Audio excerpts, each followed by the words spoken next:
बहुत बहुत स्वागत है। आज जो स्टार्ट कर लें।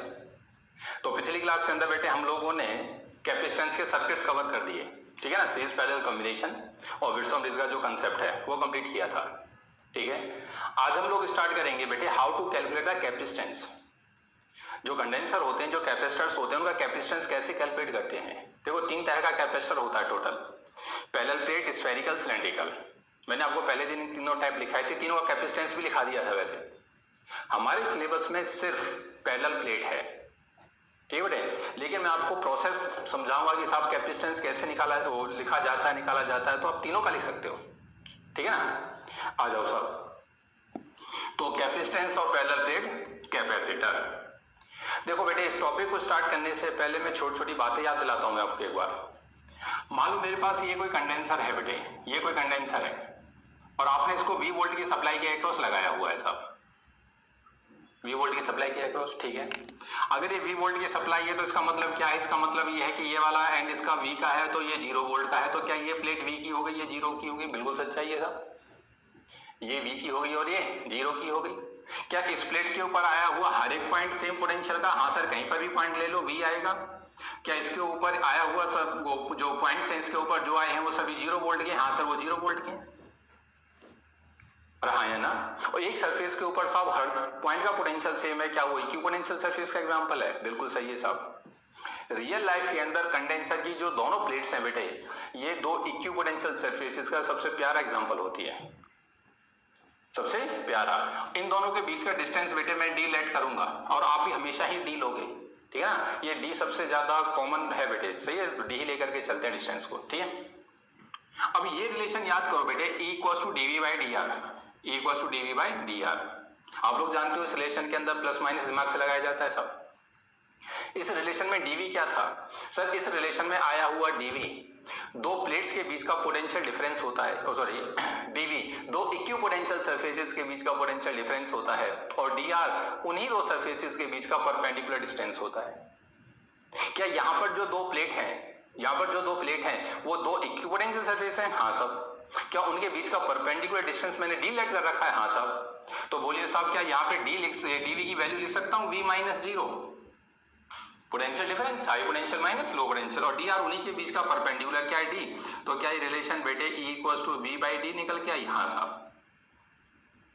ये मैं आपको पहले ही बता चुका हूं बेटे कि ये जो रिलेशन है E equals to dV by D R साहब, ये रिलेशन नहीं है, जन्नत है, जन्नत। और दुनिया में जन्नत से भी ऊपर कोई चीज है तो साहब वो ये रिलेशन है। इस रिलेशन को मैं करंट इलेक्ट्रिसिटी की पहली क्लास में फिर यूज करूंगा, पहले ही बताया था, फिर एक बार बता रहा हूं। ये कोई वायर है, मान लो ये कोई वायर है साहब L लेंथ का। आपने इस वायर के दोनों एंड के अक्रॉस 20 वोल्ट की सप्लाई लगाई है। इसका मतलब क्या है? इसका मतलब है ये क्रॉस सेक्शन 20 वोल्ट का है साहब, ये क्रॉस सेक्शन 0 वोल्ट का है और दोनों क्रॉस सेक्शन के बीच का परपेंडिकुलर डिस्टेंस जो है, उनकी जो दूरी है वो d, वो क्या नाम है, L ले रखी है मैंने। अब ये रिलेशन तू वापस अप्लाई करियो, E equals to dV by D R वापस अप्लाई कर। क्या यहाँ पर E की वो dV की वैल्यू V है, V माइनस 0, और क्या dr की वैल्यू L है? हाँ, V वो क्या नाम है, रिलेशन वही है, कंसेप्ट बदल गया अप्लाई करने का, वही रिलेशन है साहब। यहाँ पे E equals to V by D लगी हुई है, यहाँ E equals to V by L लगी हुई है। अरे हाँ, तो बोल यार, तो साहब ये रिलेशन नहीं है, जन्नत है बेटे। इसका मैं यूज करूंगा आज, ठीक है। मैं आपसे सीधा ही कहूंगा कि एज वी नो E बराबर होता है V बाई डी। तो एज वी नो में ये पता होना चाहिए कहां से आया सब, ये कहां से आया है, बात समझ आइए। तो ये छोटी छोटी बातें हैं बेटे जो मैं आज यूज करूंगा। अच्छा एक बात और देखो, हेडिंग है capacitance of parallel plate capacitor. तो कैपेसिटेंस मैं तो पैरेलल प्लेट का करा रहा हूं, लेकिन आप तो किसी का भी कैलकुलेट कर सकते हो, स्फेरिकल का निकालो चाहे सिलेंड्रिकल का निकालो, प्रोसेस सेम है बेटे। प्रोसेस क्या है? सेम। बात को पकड़ना, मैं आपको प्रोसेस लिखवा रहा हूं साहब, प्रोसेस, ये प्रोसेस है जो आपको याद रखना है। फिर आप कैपेसिटेंस किसी का भी लिखिए, आपको डेरिवेशन की तरह याद नहीं रखना पड़ेगा। प्रोसेस क्या है ध्यान से सुनियो। आप ना बेटे V कैलकुलेट करके लाइए किसी भी मेथड से, calculate V by any method, calculate V by any method. जब आप V कैलकुलेट करके आ जाओ, सही है, then Q equals to CV वाले फॉर्मूले के अंदर इस V की वैल्यू को पुट कर दीजिए। Q इक्वल्स टू CV वाले फॉर्मूले के अंदर इस V की वैल्यू को पुट कर दो। जब आप इस V की वैल्यू को पुट करोगे तो उस वैल्यू के अंदर बेटे Q आएगा, ये कंपलसरी है। उसके अंदर छिपा हुआ होगा क्यू कहीं ना कहीं, वो आपको क्यू पकड़ना है कहाँ है।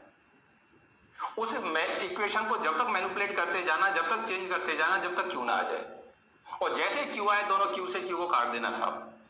जो यहां पर होगा वो अपॉन में आ जाएगा, यहां से सी की वैल्यू कैलकुलेट होकर के आ जाएगी, यहां से सी की वैल्यू कैलकुलेट होकर के आ जाएगी, जो बचेगा वो आंसर होगा। एक बच्चा बोला सर क्यू से क्यू क्यों कटेगा, जब तक क्यू मैनिपुलेट करूं जब तक क्यू से क्यू ना कटे। ये मैंने आपको पहले दिन बोला था साहब, कैपेसिटेंस कभी चार्ज पे डिपेंड नहीं करता है साहब। 20 लीटर की बाल्टी का एग्जांपल लिया था हम लोगों ने, जो 20 लीटर है वो कैपेसिटी है बाल्टी की, चाहे 1 लीटर भर, चाहे 2 भर, चाहे 3 भर, चाहे 4 भर, वो तेरी मर्जी है, कैपेसिटी 20 लीटर की है। तो कंडेंसर में जो हम चार्ज स्टोर करते हैं, सही है ना, तो उस कंडेंसर का कैपेसिटेंस इस बात पर डिपेंड नहीं करता कितना चार्ज स्टोर कर रहे हो, उसकी कैपेसिटी तो फिक्स है सर। बात समझ आइए, प्रोसेस को दोबारा सुनो। Calculate V by any method, आप हिंदी में लिख लेना इस चीज को, किसी भी मेथड से वी कैलकुलेट करना है साहब, किसी भी मेथड से वी कैलकुलेट करना है। बच्चा बोला किसी भी मेथड का मतलब क्या है? याद करो मैंने आपको स्फेरिकल 2 कंसेंट्रिक होलो स्फीयर का पोटेंशियल डिफरेंस लिखना सिखाया था, ए और बी डायमीटर लेकर के, वो रेडियस लेकर के। तो आपने किसी भी मेथड से वी लिखना सीखा, मतलब आपने वी लिख लिया। मेथड मतलब मैं आपको इसलिए मेथड कह रहा हूं, ये 2-3 तरीके से आप वी कैलकुलेट कर सकते हो। एक तो फॉर्मूला है v equals to integration EDR, उससे कर सकते हो। एक जो अपना सिंपल कंसेप्ट उससे करिए। कहने का मतलब किसी भी मेथड से आप v निकालिए, निकाल लिया v, उस v के अंदर क्यू छिपा होगा, ये कंपल्सरी है, नहीं दिखाई देता उसे मैनिपुलेट करो इक्वेशन को, क्यू लेकर के आओ उसके अंदर, और उस इक्वेशन को लाके q इक्वल्स टू CV में देख देना, क्यू से क्यू जैसे कट जाए, जो बचेगा वो सी का आंसर होगा, जो बचेगा वो सी का आंसर होगा। ये प्रोसेस आपको 3 बार बोलना है कम से कम, अभी बैठ के बोलिए। किसी भी मेथड से v कैलकुलेट करेंगे साहब, v के अंदर q छिपा होगा, q equals to CV input करेंगे, q से q कटेगा, जो बचेगा वो आंसर होगा, जो बचेगा वो आंसर होगा। ये प्रोसेस है बेटे। अब प्रोसेस तुम्हें समझ में आ गया, आप किसी चीज का कैपेसिटेंस लिख दोगे जाकर के, कोई प्रॉब्लम ही नहीं है, ठीक है। तो आप ना पहले हेडिंग से पहले छोटी छोटी बातें लिख के, तीनों बातें लिखिए, तीनों, ठीक है। तो स्क्रीन को रोक, नोट कर ले एक बार, लिख लिया बेटे, चल आजा। अब हेडिंग बना दे capacitance of parallel plate capacitor, capacitance of parallel plate capacitor. आ जाओ साहब, प्रोसेस को दिमाग में रखिएगा, सही है, प्रोसेस से अलग नहीं जाऊंगा बिल्कुल। देख साहब, मान ले बेटे ये मेरे पास एक पैरेलल प्लेट कैपेसिटर है, this is parallel plate capacitor, ये 2 प्लेट हैं, ये इस हिसाब से रखी हुई है बेटे, ठीक है ना। ये जैसे ये 2 हाथ जो है ना मेरे, ये प्लेट्स हैं, ठीक है, ये ऐसे रखी हुई है। तो मैं चाहता तो आपको तो एक ही लाइन दिखाई देगी, ऐसे ही बना सकता था, ये जानबूझ के थोड़ा सा टिल्ट करके ऐसे दिखा रखा है। क्लियर? ऐसा क्यों दिखाया है? वो इसलिए दिखाया है कि जो एरिया यहाँ पे होता है ना बेटे प्लेट का, मैं ऐसे बनाऊंगा तो आपको एक लाइन दिखाई देगी बस, वास्तव में प्लेट का एरिया ये चीज है, चार्ज इसके ऊपर बैठता है। बात समझ में आई है नहीं? तो आप फिगर को ऐसे बनाओ या ऐसे करके बना दीजिए, वो बात वही है, ठीक है। ये थोड़ी इसलिए बनाई है जिससे थोड़ा एरिया समझ में आ जाए, ठीक है। तो मैंने इन दोनों को बैटरी के अक्रॉस कनेक्ट कर दिया, 20 वोल्ट की सप्लाई ली और कनेक्ट कर दिया। आप लोग जानते हो कि कंडेंसर क्या नाम है, बैटरी कंडेंसर के साथ क्या करती है, जब वो चार्ज करती है तो उसका एक प्लेट से चार्ज को उठा करके दूसरी प्लेट पे रख देती है, ठीक है। इलेक्ट्रॉन एक प्लेट से उठाती है और दूसरी प्लेट के ऊपर रख देती है। ये हम पहली क्लास के अंदर पढ़ करके आए थे साहब, ठीक है, और अगली क्लास में भी यही पढ़ना है, अगली में भी यही पढ़ना है। तो ये पैरेलल प्लेट कैपेसिटर हो गया, ठीक है सर। दोनों जो प्लेट्स हैं बेटे, इनके बीच का जो डिस्टेंस है इसको मैं डिलेट कर लेता हूं, और जो प्लेट का ये एरिया आपको दिखाई दे रहा है, ये वाला एरिया जिसको मैंने शेड किया हुआ है, ये एरिया मैंने ए लिया है। प्लेट का एरिया क्या लिया हुआ है? ए। बहुत सही बात है, ठीक है साहब। अब नियम क्या कहता है, किसी भी मेथड से v लिख लो, किसी भी मेथड से v। तो यहाँ पे तो मेथड क्या है, यहाँ तो हम लोग उस फॉर्मूले से लिखते हैं बेटे, ठीक है ना, सीधा ही लिख देता हूं। तो एज वी नो क्या कि E इक्वल्स टू होता है dv बाई dr, ठीक है साहब। यहां से कंफर्म हो गया कि this is equals to v by D, this equals to v by D. वो स्टेप सही है। किसी भी मेथड से आपको v कैलकुलेट करके लाओ, सर मैं यहां से ले आया तो यहां से दिस इंप्लाइज, तो दिस इंप्लाइज v की वैल्यू हो गई बेटे e इंटू डी, क्योंकि मुझे v कैलकुलेट करना था, ठीक है। लेकिन किंतु परंतु बट q इक्वल्स टू होता है cv, तो q की वैल्यू हो गई c इंटू वी, वहां से उठा करके लाओ, वो हो गया e into D. E into D. मैंने आपसे कहा था बेटे इक्वेशन को जब तक मैनिपुलेट करते चले जाना जब तक क्यू ना आ जाए, सही ना। आप ऐसे नहीं छोड़ सकते आंसर को कि C इक्वल्स टू क्यू और E अपॉन में ई डी नीचे उतार दिया, नहीं साहब, क्योंकि कैपेसिटेंस चार्ज पर डिपेंड नहीं करता है। C के फॉर्मूले के अंदर आप क्यू नहीं छोड़ सकते चाहे कुछ हो जाओ।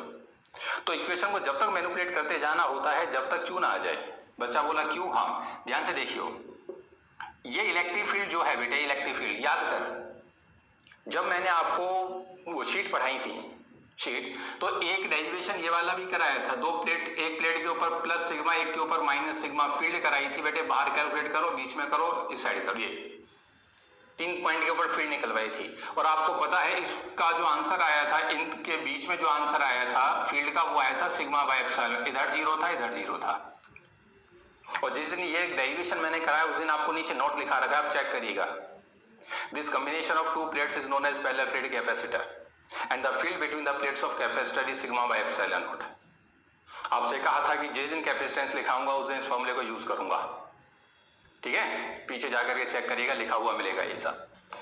क्या ये वैल्यू डाल दूं सिग्मा बाय एप्सिलॉन? हाँ साहब, ये हो गया फॉर्मूला। अभी भी क्यों नहीं आया, सिग्मा को तोड़ दे तो Q इक्वल्स टू हो गया बेटे C, सिग्मा तोड़ दिया Q by A epsilon naught into D। बोल स्टेप समझ में आया? Sigma surface charge density, charge upon area, sir दिखाई देगा Q, और साहब जैसे Q दिखाई दिया Q से Q उड़ा दिया, और जैसे Q से Q उड़ाया, बोल क्या आंसर आया सर? C की वैल्यू निकल करके आ गई A epsilon naught by D, A epsilon naught by D। साहब ये जो रिजल्ट ड्राइव हम लोगों ने किया है, जो फॉर्मूला ड्राइव किया है, ये फॉर्मूला नहीं है, ये जन्नत है। बच्चा बोला जन्नत क्यों है? जन्नत इसलिए है, तू ध्यान से देख बेटे इस फॉर्मूले को। इस फॉर्मूले के अंदर प्लेट के नेचर का कोई लेना देना नहीं है। ये मैं जानता हूं प्लेट कंडक्टिंग नेचर रखती है, कंडक्टिंग नेचर का मतलब है कंडक्टर होनी चाहिए, पर ये कोई फर्क नहीं पड़ता कि वो कॉपर की है, एल्युमिनियम की है, सिल्वर की है, आयरन, कोई लेना देना नहीं है, बस वो कंडक्टर हो। लेना देना किससे है? लेना देना है कि उस प्लेट का साइज क्या है, उसका एरिया क्या है, और उन दोनों प्लेट्स की दूरी क्या है, बीच की दूरी क्या है। और जो असली फैक्टर है वो है एप्सिलॉन नॉट, मीडियम की परमिटिविटी। अंदर क्या भरा हुआ है? एयर है तो एप्सिलॉन नॉट आएगा साहब, एयर है तो क्या आएगा? Epsilon not. एयर नहीं है तो वो मीडियम आ जाएगा जो भरा हुआ आपने। और आया ना? तो साहब ये फॉर्मूला नहीं है, ये जन्नत है साहब, जन्नत। C equals to epsilon naught by D, ठीक है। यहां से देखो एक असली जन्नत और दिखाई देती है, अगर दिख जाएगी आपको तो ये जन्नत है साहब। जन्नत क्या है? तो यहां से एप्सिलॉन नॉट की वैल्यू लिखियो बेटे एक बार, एप्सिलॉन नॉट। तो एप्सिलॉन नॉट अगर मैं यहां से लिखता हूं ना तो ये हो जाता है CD by A, CD by A। Capacitance की SI यूनिट होती है फैराड, डिस्टेंस की होती है मीटर, और एरिया की होती है मीटर स्क्वायर। 1 मीटर से मीटर गया, ये आंसर आएगा फैराड पर मीटर। अब विश्वास नहीं करोगे साहब बोर्ड ने क्वेश्चन कितनी बार पूछा है, तो कितनी बार। Name the physical quantity that has SI unit farad per metre. इस क्वांटिटी का नाम बताइए जिसकी SI unit farad per metre है। Answer is absolute permittivity of the medium of the free space. Epsilon naught की SI यूनिट है साहब farad per metre. एक बच्चा बोला एक एप्सिलॉन नॉट तो हमने यूनिट वहां पर भी लिखी थी कूलम्ब्स लॉ के, पहला जब क्लास आपने कूलम्ब्स लॉ की कराई है, जिस दिन कूलम्ब्स लॉ लिखाया है उस दिन आपने एप्सिलॉन नॉट की वैल्यू और SI यूनिट लिखवाई है। हाँ साहब, एक वो भी है और एक ये भी है, वो दुनिया को पता है, इसलिए बोर्ड हमेशा यहां से पूछता है कि name the quantity that has SI unit farad per metre. Answer is permittivity, answer is permittivity, ठीक है बेटे। अब इसके कुछ कंसेप्ट पे आते हैं। कंसेप्ट से पहले आप लोग इसको लिखिए बेटे, डेरिवेशन है, जो भी नंबर चल रहा हो डेरिवेशन नंबर लिख लेना, ठीक है। जो भी नंबर हमारा चल रहा है, हेडिंग डल चुकी है, इसमें 2 लाइन लिखो। Parallel plate capacitor, parallel plate capacitor consist of 2 TWO2 large plane PLANE plane